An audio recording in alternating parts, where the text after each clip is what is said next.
Hey, what's up, fam? Welcome, welcome, welcome. Listen, so I just wanted to come on really quick. I don't have no fancy intro or nothing like that, but I want to jump right into a discussion, man. Something that I think is really important um, is old covenant garments. Are they disrespectful to the cross?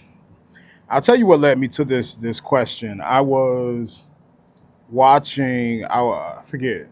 It was either on Instagram or Facebook. There was a post where this pastor was essentially um, calling out a specific pastor for a wearing the robe incorrectly, and we're talking about the priestly garments, from the old covenant where it would have all the different pieces and layers and all that stuff.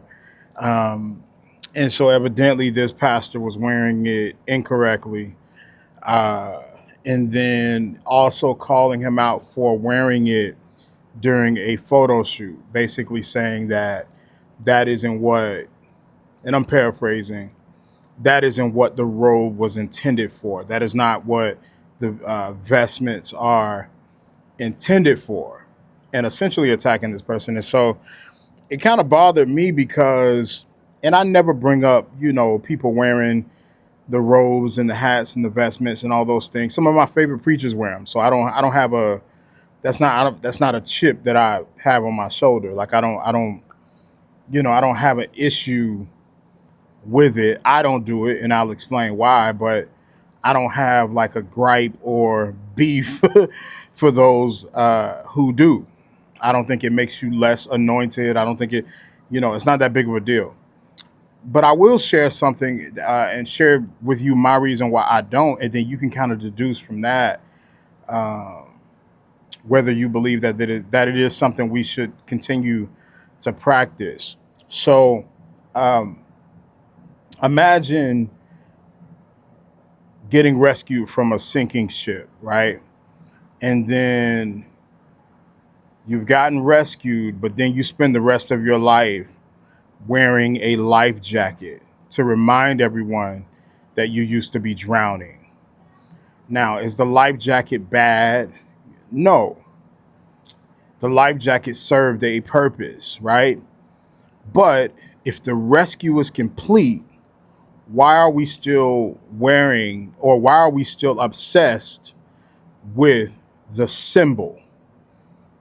Some of you might be saying, what are you even talking about? So that's how I see priestly garments. The question isn't whether they existed. We know they existed. We know that God was a part of that. That was something He mandated, the whole nine. So the question isn't whether or not they existed. The question for me is, what do they represent? What do they represent? And whether or not what they represented still exists today. So, and I just created a quick little outline so that I don't ramble too much and the video ends up being 30 minutes long. So, uh, just so I can kind of keep it concise. So, um, the robe was never just a robe. And I know that's how we behave today. That's how, um, there we go. That's how a lot of leaders behave today, as if the robe was just a robe and it's no big deal. Um, and that's one of the biggest mistakes we make. We treat the vestments like they are the old covenant version of a suit and tie, as if the robes was just everybody's way of getting dressed up, right, and getting fancy. And that couldn't be further from the truth. That is not what the robes were for. God didn't create priestly garments because He liked religious looking fashion. That's not why He created religious garments. The robes had a purpose, right? That's the first thing we got to understand, is that the robe was not just a robe. The garments identified the priest. The priest represented a covenant. The covenant required a mediator. The mediator stood between God and man. That is why the garments matter. Without the priesthood, the garments make no sense. Without mediation, the symbolism makes no sense, right?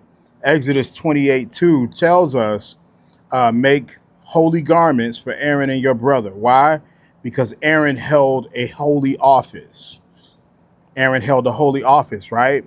And so the garments weren't holy by themselves, by itself. The office was holy, and the robe pointed to the office. The robe, pointed to the role. The robe wasn't, I want y'all to understand this. The robe was not a fashion statement. I know that's what we've made it today, but the robe was not a fashion statement. It was a job description, for lack of a better way to put it. So what job did this robe represent? This is where we get into the nitty and the gritty of it.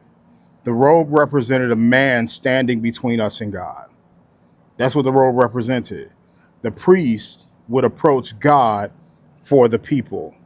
The priest offered sacrifices for the people. The priest entered into places that people were not welcome or were unable. They could not enter in. Right? We know this because of the old covenant, the Levitical priesthood. If you haven't learned about that yet, then you can go back, read Exodus, Leviticus, all that stuff. Right? Excuse the motorcycle riding by.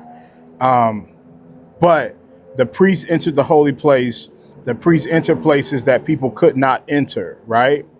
The priest carried a responsibility the people did not have, the average person did not have. And the garment communicated one message: you need someone to represent you before God. That is what that garment communicates. That I am the person that stands between you and God. I am the one that brings your sacrifice before the Lord. I'm the one that goes into the presence of God on your behalf, because the presence of God in that time were in these temples and altars and all this stuff, right? And so that's what that robe pointed towards. So the robe did not symbolize worship. The robe did not symbolize praise. The robe had nothing to do with music. It was about the fact that as a high priest, and this robe lets you know that I am a high priest, I go before the Lord on your behalf. Hebrews 5:1 says, every high priest is anointed to act on behalf of men in relation to God. So the high priest acted on behalf of men in relation to God. So y'all see, I'm not making this stuff up. Most of you know this, right? And if you don't, it's okay. You're learning today. The robe existed because people could not just walk into the presence of God. And so this robe let you know this is the priest. This is the person. It was you were able to identify that person's office by his robe, right? But the cross changed everything, right? And so Jesus shows up. And I'm getting to my point in a second. So now Jesus shows up, not to join the priesthood, not to improve the priesthood, not to become the newest member of the priesthood, but to fulfill the priesthood, right? 1 Timothy 2 verse 5 says, there is one God and one mediator between God and man, the man Jesus Christ. One, not one plus the priest, not one plus the pastor, not one plus a robe, not one plus a denomination. One. Jesus is the only one that mediates between us and God. He is the only one. Hebrews 7:24-25 says he holds his priesthood permanently. So this office is not vacant. He's not waiting for us to put on our robes and fill it. He fills the role of high priest. This is not a vacant job. Jesus occupies it. I hope this is making sense to y'all. And not just for today, forever. He occupies it forever. The priesthood didn't survive the cross. It didn't. The priesthood did not survive the cross. It was fulfilled by it. I hope this is hitting home for y'all. The covenant the robe represented is over because of what Jesus did.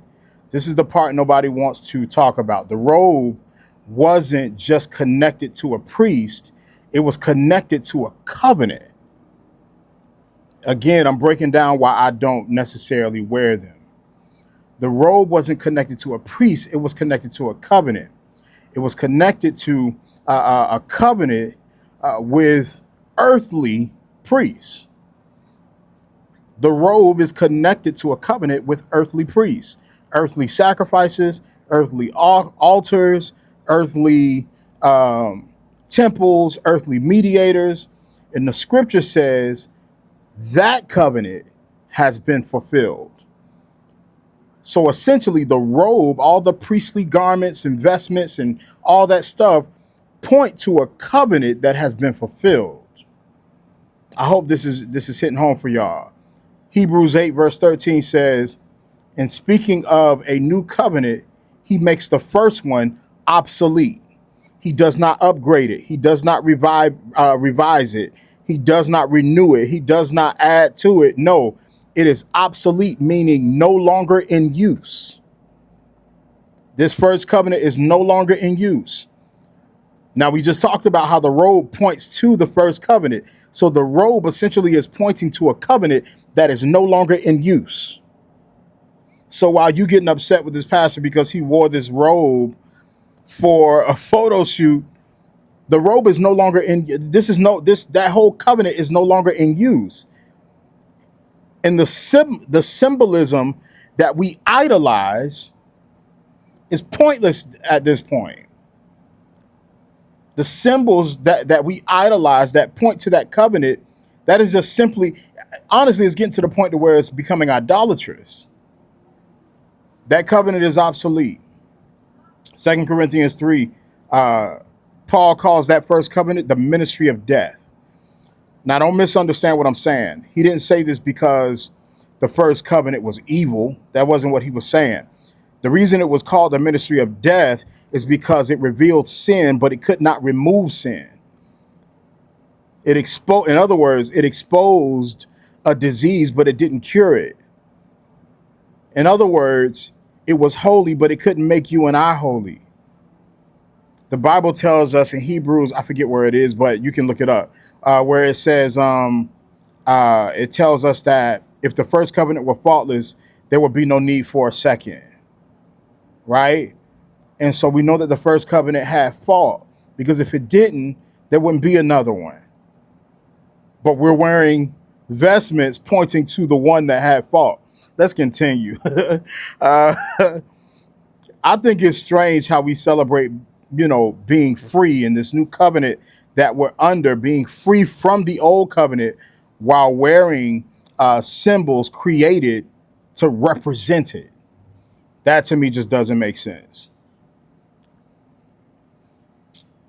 The veil, that tells us everything. Matthew 27 verse 51 says, the veil of the temple was torn in two. Why? Because the barrier is now gone. The barrier is now gone. We don't need people to stand between us and God anymore. The barrier is gone. The old system has been fulfilled. Access has been granted to us as sons and daughters of God. Jesus is our way to the Father. The symbolism matters. God didn't patch up the veil. Like, the symbol of this is important. Like, we can't just blow past symbolism because symbols preach, right? So God didn't just patch up the veil. God didn't just preserve the veil, he tore it. God tore the veil. Yet we spend half our time trying to piece it back together because we want to look and sound deep.